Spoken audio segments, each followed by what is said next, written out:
제가 가진 성경으로 353페이지입니다. 히브리서 1장 1절부터 8절까지 말씀, 저와 여러분이 한 절씩 교독하겠습니다. 옛적에 선지자들을 통하여 여러 부분과 여러 모양으로 우리 조상들에게 말씀하신 하나님이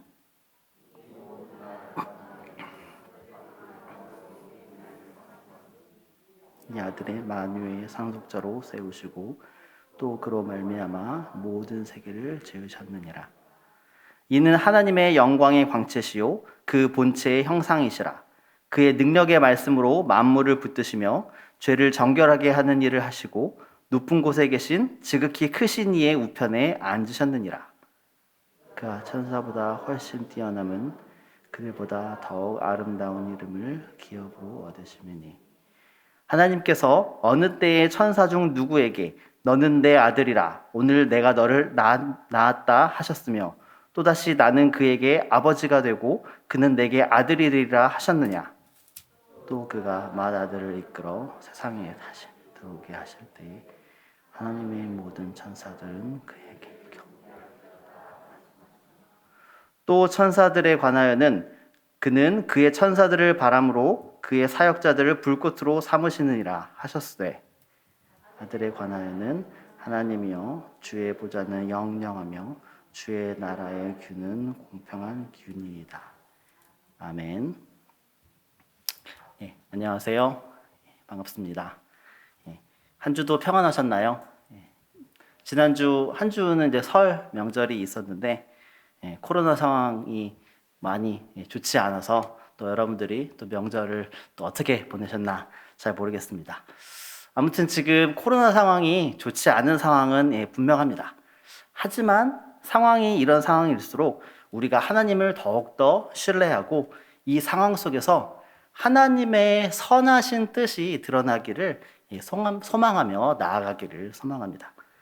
이 말은 코로나 바이러스라는 어려운 상황 속에서 우리가 가지고 있는 믿음을 어떻게 보이고 또 고통받고 있는 사람들을 또 어떻게 예수님의 사랑으로 돌아볼 것인가, 그런 것들을 깨닫고 그리고 그것들을 실천하면서 적극적으로 다른 사람들을 돕는 것을 통해서 하나님의 선하신 뜻이 드러나는 것이 중요하다 생각합니다. 이런 어려운 상황 속에서 여러분들이 가진 믿음을 또 다른 사람을 돕고 또 이 어려운 상황 가운데서 슬기롭게 헤쳐나가는 것을 통해서 하나님이 주시는 선한 뜻을 실천해내는 우리 새순의 성도 여러분들 되시기를 소망합니다. 오늘 우리가 읽은 본문은 히브리서 말씀입니다. 사실 히브리서 말씀은 많은 것들이 좀 독특한 그런 성경이라고 볼 수 있습니다. 일반적으로 신약 성경 그 중에서도 서신서의 이름은 혹시 어떻게 결정됐는지 혹시 아시나요? 일반적으로 두 가지의 기준으로 서신서의 이름이 결정이 됩니다. 첫 번째는 그 서신을 받는 공동체의 이름이나 그 서신을 받는 개인의 이름을 따는 경우입니다. 로마서는 로마 교회에 보낸 바울의 서신입니다. 그리고 고린도전서는 바울이 고린도 교회에 보내는 첫 번째 서신이며 고린도 후서는 바울이 고린도 교회에 보내는 두 번째 서신입니다. 그리고 또 개인의 이름을 따는 경우가 있습니다. 디모데전서는 바울이 디모데라는 사람에게 보내는 첫 번째 서신이고요. 이렇게 받는 공동체의 이름이나 받는 사람의 이름을 따서 서신서의 이름이 결정이 되는 경우가 있습니다. 이런 경우는 흔히 바울이 쓴 서신서가 이렇게 이름이 결정이 되는 경우가 많습니다. 그리고 두 번째는 서신을 보내는 사람의 이름을 따는 경우입니다. 그 예로 베드로전서는 베드로 사도가 본도, 갈라디아, 갑바도기아, 아시아와 비두니아 등지에 흩어져 있는 그리스도인들에게 보내는 편지입니다. 요한 1, 2, 3서는 사도 요한이, 유다서는 유다가 보낸 서신입니다. 그런데 말씀드렸던 서신과는 다르게 히브리서는 이 두 개에 해당하지 않습니다. 아주 독특한 특징을 가지고 있는데 히브리라는 공동체에 보낸 서신이 아닙니다. 그리고요, 또 히브리라는 사람에게 보낸 것도 아닙니다. 그리고 히브리라는 사람이 보낸 것도 아닙니다. 왜냐하면 히브리라는 말은 이스라엘 백성, 이스라엘 민족을 지칭하는 말이기 때문입니다. 사실 히브리인, 이스라엘 백성, 유대인 모두 동일한 민족을 지칭하는 말입니다. 히브리인이란 말은 창세기 14장 13절에서 아브라함이 어떤 민족의 사람인지에 대해서 설명할 때 처음으로 등장하는 말입니다. 한번 창세기 14장 13절 한번 읽어보겠습니다. 도망한 자가 와서 히브리 사람 아브람에게 알리니, 히브리 사람 아브람이라고 소개하고 있습니다. 히브리라는 말은 아브라함을 뿌리로 두는 말입니다. 그리고 이스라엘은 누굽니까? 쌍둥이 형의 발꿈치를 이렇게 잡고 나온 야곱이죠. 야곱이라는 이름을 하나님께서 창세기 32장 28절에서 이스라엘로 바꾸어 주십니다. 즉 이스라엘이란 말은 야곱을 뿌리로 둔 말입니다. 그리고 유대인은 무엇입니까? 야곱의 12아들 중에 유다의 후손, 즉 유다 사람을 말하는 것이죠. 그 유다의 후손으로 지금의 유대인들이 아주 좋아하는 다윗이 태어났고요. 예수님도 바로 유다와 다윗의 후손으로 태어났습니다. 그러나 결국은 다 똑같은 말입니다. 다윗은 히브리 사람이기도 하죠. 그리고 이스라엘 사람이기도 하고요. 그리고 유대인이기도 한 겁니다. 히브리라는 말과 이스라엘이라는 말과 유대라는 말은 우리가 아는 다 그 하나님께서 택한 그 백성을 지칭하는 동일한 말인 것입니다. 그래서 실제로 성경에는 히브리인, 이스라엘 백성, 유대인 이 말들을 특정 상황에 맞춰서 사용하기도 하지만 그렇지 않기도 합니다. 혼용해서 사용할 수 있는 그러한 지칭이라는 것입니다. 그래서 히브리서는 히브리인, 즉 이스라엘 백성, 즉 유대인에게 쓴 편지인 것입니다. 그런데 모든 서신서의 수신자는 그리스도인입니다. 유대인이건 이방인이건 출신과 민족에 상관없이 예수님을 믿고 따르는 사람들에게 격려와 위로를 하기 위해서 쓴 글이 바로 서신서입니다. 이 두 가지 상황을 조합해 봤을 때에 히브리서는 히브리인, 즉 유대인을 대상으로 쓴 것인데 그들 중에서 특별히 예수님을 믿는 유대인들을 향해서 쓴 편지인 것입니다. 당시 유대인으로서 예수님을 믿는 사람들의 삶은 어땠을까요?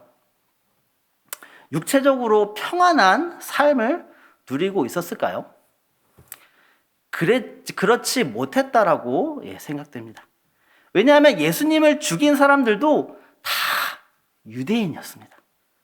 예수님께서는 공생애를 살아가면서 자신을 하나님의 아들이라고 칭하셨고요. 그리고 유대인들의 율법주의를 계속해서 건드리셨습니다. 그리고 오직 자신을 통해서만 하나님께로 갈 수 있다고 계속해서 말씀하셨습니다. 그런 예수님을 바라보는 유대인들의 시선은 어땠을까요? 물론 예수님을 따르는 사람도 있었지만 늘 가난하고 소외된 사람들, 그리고 유대인들이 정말 싫어하는 이방인들과 예수님이 함께 계셨기 때문에 대다수의 유대인들은 예수님을 향해서 큰 분노를 느꼈습니다. 그리고 그 분노가 폭발하여 터진 사건이 바로 예수님을 십자가에 못 박는 십자가 사건이었습니다. 예수님의 죄명도 신성모독죄였습니다. 그렇기 때문에 아주 지극히 유대인의 관점으로 보자면 예수님은 자신을 하나님의 아들이라 칭하는 예수라는 한 사이비 교주가 등장한 것이었고 그 예수를 따르는 그리스도인들은 사이비 종교에 푹 빠진 사람들 정도로 유대인들은 인식하고 있었을 것입니다.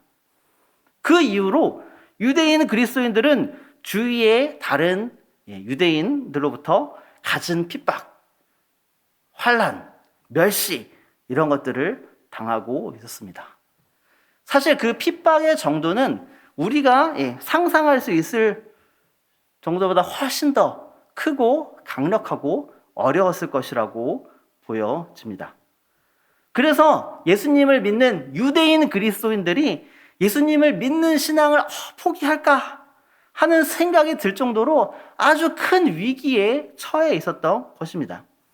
이렇게 큰 핍박과 환난 가운데 있는 유대인 성도들을 위로하고 또 격려하고 힘을 북돋아주기 위해서 믿음을 강조해서 쓴 서신이 바로 히브리서입니다. 그렇기 때문에 우리가 익히 알고 있는 소위 믿음장이라는 장이 있죠. 히브리서 11장에 나오는 그 믿음장이 히브리서에서 나오게 되는 것입니다. 많은 고난과 환난 가운데 있었던 믿음의 선진들을 쫙 나열합니다. 아벨로 시작해서 에녹, 노아, 아브라함, 사라, 이삭, 야곱, 요셉, 모세 총 16명의 믿음에 대해서 언급을 합니다. 그리고 결론을 11장 39절과 39절에서 40절 말씀으로 내립니다. 우리 함께 히브리서 4장 11장 39절 40절 한번 읽어보겠습니다. 이 사람들은 다 믿음으로 말미암아 증거를 받았으나 약속된 것을 받지 못하였으니 이는 하나님이 우리를 위하여 더 좋은 것을 예비하였은즉 우리가 아니면 그들로 온전함을 이루지 못하게 하려 하심이라. 아멘. 이렇게 총 16명의 사람을 언급하면서 히브리서의 기자는 시련과 환난과 고통 가운데 있는 사람들을 위로하면서 이들이 믿음으로 이겨낼 때에 하나님께서 예비하신 더 좋은 것을 받을 것을 말하며 격려하고 있는 것입니다. 그렇기 때문에 여러분들께서는 히브리서의 말씀의 전체적인 흐름을 이해하기 위해서는 수신자들의 상황에 대해서 두 가지 중요한 사실로 기억하시면 됩니다. 하나는 고통받고 핍박받는 예수님을 믿는 성도들을 격려하는 서신, 그것이 목적이고요. 다른 하나는 그들이 구약의 모든 성경의 내용을 역사적으로 아주 잘 이해하고 있는 유대인이라는 사실입니다. 그 이후로 히브리서 11장 믿음장에서 나열되는 16명의 사람들에 대해서도 이미 이 편지를 받는 사람들은 다 알고 있습니다. 그 언급된 사람들이 어떤 사람이고 어떤 사건을 통해서 자신의 믿음을 보였는지 이것들을 다 알고 있는 것입니다. 만일 이 히브리서가 유대인을 대상으로 쓴 것이 아니라 이방인을 향해서 쓴 성경이었다면 11장에 이 16명의 사람들의 이름을 아무리 나열한다 하더라도 그 안에 세세하게 그 사람이 어떤 상황에서 어떤 환난을 받았는지 그것을 어떻게 이겨냈는지에 대해서 세부적으로 또 알려줘야 하는 것입니다. 오늘 말씀으로 돌아가서 오늘 말씀은 이 히브리서를 시작하는 부분입니다. 오늘 본문 속에 히브리서 기자는 하나님께서 사람들에게 말씀하시는 방법에 대해서 세 가지를 말하고 있습니다. 그 세 가지가 무엇인지 한번 살펴보겠습니다. 먼저 히브리서 1절의 말씀입니다. 옛적에 선지자들을 통하여 여러 부분과 여러 모양으로 우리 조상들에게 말씀하신 하나님이 1절에서는 누구를 통하여 하나님께서 말씀하셨다고 이야기하고 있습니까? 선지자입니다. 옛적에 선지자들을 통하여 여러 부분과 여러 모양으로 조상들에게 말씀하셨다고 말합니다. 아까 말씀드렸듯이 이 편지를 받고 있는 사람들은 다 유대인입니다. 이 편지를 읽으면서 맞다. 그렇지. 하나님께서는 선지자들을 통해서 우리 조상들에게 말씀하셨지. 모세를 통해서 고통받고 있는 우리 조상들을 애굽에서 구원해내셨지. 그리고 열왕기 시대에는 많은 선지자들을 통해서 하나님을 떠나 있는 우리 조상들에게 심판의 말씀을 선포하셨지. 이런 내용들을 속속들이 떠올리는 것입니다. 이스라엘의 역사를 아는 유대인이기 때문입니다. 그리고 하나님께서는 또 어떤 방법으로 말씀하셨습니까? 그 이후에 쭉 나와 있는 천사라고 나와 있는데요. 천사를 통해서 말씀하셨습니다. 오늘 본문 속에는 직접적으로 천사를 통하여 하나님께서 사람들에게 말씀하셨다라는 것을 언급하고 있지 않지만 성경에는 천사들이 빈번하게 나타나서 하나님의 뜻을 사람들에게 전합니다. 아브라함에게도 나타났고요. 다윗에게도 나타나서 천사들은 하나님의 말씀을 전했습니다. 그만큼 천사라는 존재는 하나님께서 유대인들에게 말씀하시는 아주 익숙한 방법이었던 것입니다. 그런데 마지막으로 하나님께서 사람들에게 말씀하신 방법이 하나 더 있습니다. 무엇이죠? 이게 바로 오늘 말씀의 핵심인데요. 바로 2절에 나와 있습니다. 한번 읽어보겠습니다. 이 모든 날 마지막에는 아들을 통하여 우리에게 말씀하셨으니 이 아들을 만유의 상속자로 세우시고 또 그로 말미암아 모든 세계를 지으시느니라. 아멘. 누구죠? 아들입니다. 아들. 우리가 사랑하는 예수 그리스도입니다. 히브리서 기자는 하나님께서 선지자와 천사들을 통하여 과거에 조상들에게 말씀하셨는데 이제는 하나님께서 아들을 통하여 지금 말씀하고 계신다는 것입니다. 그리고 이 편지를 받는 사람들은 이 아들로 말씀하신 하나님의 뜻을 따라가고 있는 그런 유대인 그리스도인들인 것입니다. 히브리서 말씀의 전체는 이 편지를 받고 있는 사람들이 읽으면서 끄덕끄덕할 정도로 예수님이 어떤 분이신지에 대해서 상세하게 묘사하는 것을 볼 수 있습니다. 왜냐하면 이들이 예수님을 믿음으로 인해서 받고 있는 고난이 너무 가혹하기 때문입니다. 자신이 예수님만 믿지 않으면 지금 받고 있는 이 고난들이 다 사라지겠지만 그것은 진리를 거스리는 것이고 하나님께서 분명하게 아들로 말씀하신 하나님의 뜻을 따르지 않는 것입니다. 그렇기 때문에 히브리서 기자는 현재 예수님으로 받게 되는 고난과 핍박이 너무나도 가혹하지만 하나님께서 아들로 말씀하신 그 뜻이 너무나도 확실하다는 것을 강조하면서 믿음으로 이 고난을 이겨내기를 소망하며 말하고 있는 것입니다. 그래서 히브리서 기자가 표현한 이 아들이라는 단어에는 아주 큰 의미가 있습니다. 아들은 단순히 유대인들이 알고 있는 하나님의 뜻을 전하기 위해서 하나님께서 보낸 그런 천사와 선지자와는 비교가 되지 않는 분입니다. 왜냐하면 선지자와 천사는 하나님께서 하나님의 말씀을 전하기 위한 단순한 도구로서 메신저에 불과합니다. 구약에서 선지자는 하나님의 말씀을 전하는 하나님의 도구입니다. 그들이 전한 메시지에는 그들의 뜻이 담겨져 있지 않습니다. 메신저가 중요한 것이 아니라 메시지를 담아 보내신 하나님이 중요한 것입니다. 그러나 아들로 이 땅에 오신 예수님은 선지자와 천사와는 차원이 다릅니다. 단순히 예수님은 하나님의 말씀을 전하는 도구나 메신저가 아닙니다. 아들이신 예수님은 메신저가 아니라 하나님의 메시지 그 자체입니다.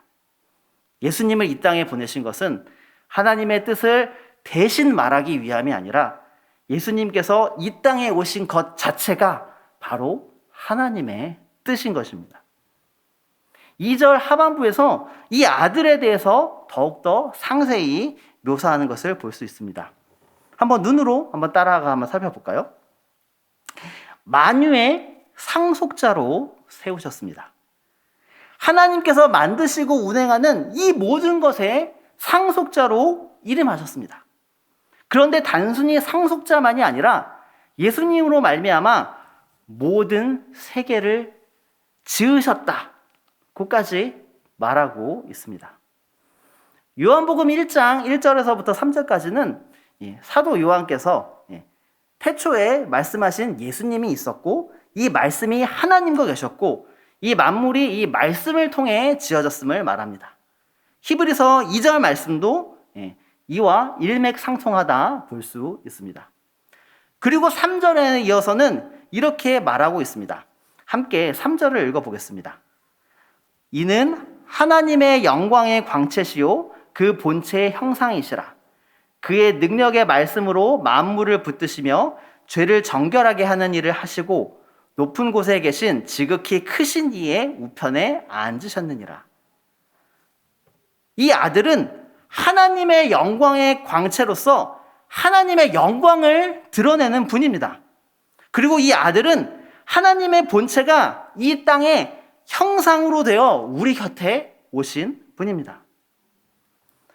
하나님께서는 결코 이 땅에 사람으로 오셔서 눈과 코와 입을 가지고 배가 고프면 밥을 먹어야 하고 먹고 마셔서 뱃속에 음식물이 가득하면 화장실에 가서 배변 행위를 하고 하루 종일 돌아다니면 피곤해서 잠을 자야 하는 것을 전혀 할 필요가 없으신 그런 분이십니다.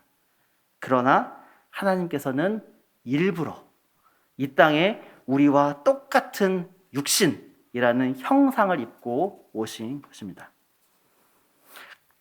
하지만 이분은 우리와 똑같은 형상을 가지고 계시지만 우리와는 다릅니다. 3절 말씀에 능력의 말씀으로 만물을 붙드십니다. 그리고 죄를 정결하게 하십니다. 온갖 고난과 멸시, 박해를 받으시고 십자가에 못 박혀 죽으셨지만 장사한 지 사흘 만에 살아나셨습니다. 그리고 이 땅에서 40일간 생활하시다 지금은 높은 곳에 계셔서 지극히 크신 이의 우편에 앉아 계십니다.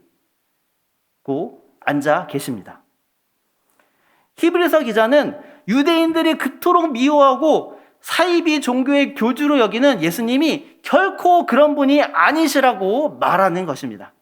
그렇기 때문에 고난과 환난, 핍박을 경험하고 있는 유대인 그리스도인들이 그들이 믿고 있는 예수님이 정말 진짜이신 분, 하나님의 형상을 가지고 이 땅에 오셔서 죄를 사하시는 하나님의 아들임을 강력하게 말하고 있는 것입니다.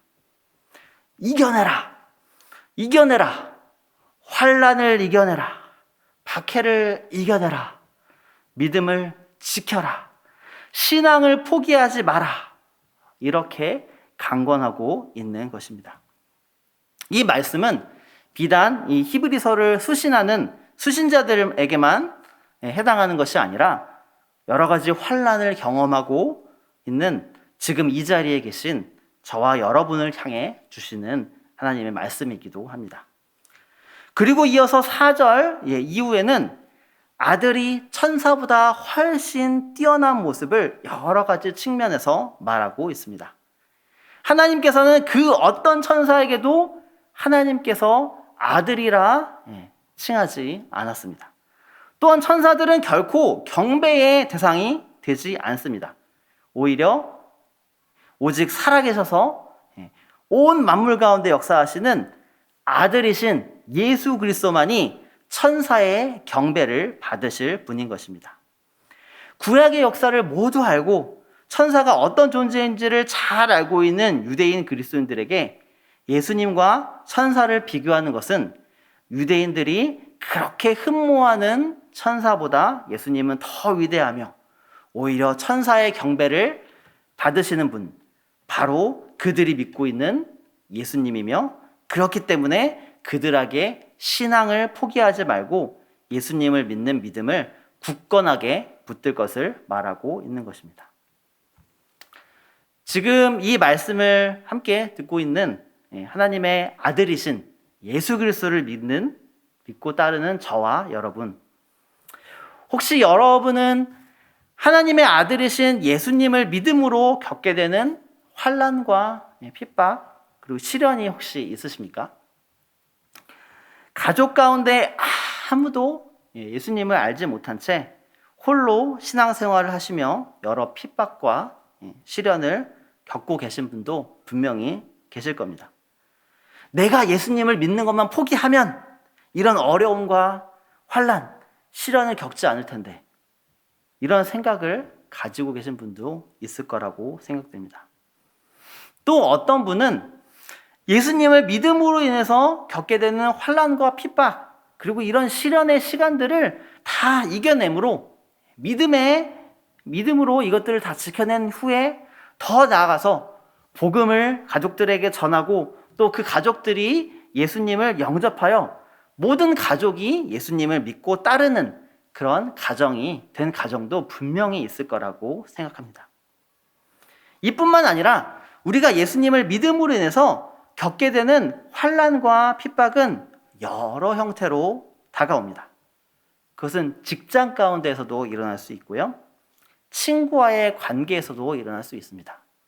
또 학생이라면 학교에서도 그런 일들은 일어날 수 있습니다. 여러분들이 예수님을 믿음으로 인해서 겪게 되는 핍박과 시련과 환난을 아들이신 예수님을 굳건하게 믿음으로 이겨내시기를 소망합니다. 믿음이 우리에게 환난의 이유가 되기도 하지만 믿음은 우리에게 환난을 이겨내는 힘이 되기도 합니다. 히브리서의 기자가 이런 마음으로 히브리서를 쓴 것입니다. 핍박과 환난 가운데서 수신자들이 믿고 있는 예수님이 정말 진리다. 그분이 진짜다. 단순히 그들이 이스라엘의 역사 속에서 듣고 배우고 알아왔던 여러 선지자들이나 천사들이 선포했던 그 하나님의 말씀이 그 말씀이 형상이 되어서 이 땅에 아들로 오신 분이 바로 예수님이다. 이 말을 하고 있는 것입니다. 예수님을 믿음으로 인해서 생기는 환난들 그리고 예수님을 믿음으로 인해서 생기는 그 환난을 예수님을 믿는 믿음으로 승리하는 저와 여러분 되시기를 소망합니다. 그 하나님의 아들은 우리가 환난과 박해를 견뎌내며 이겨낼 만한 가치가 있으신 분입니다. 왜냐하면 살아계신 예수 그리스도만이 진리이기 때문입니다. 그리고 여기서 간과하지 말아야 할 것이 있습니다. 그 환난과 박해를 이겨내는 것을 이미 예수님께서 경험하셨다라는 것입니다.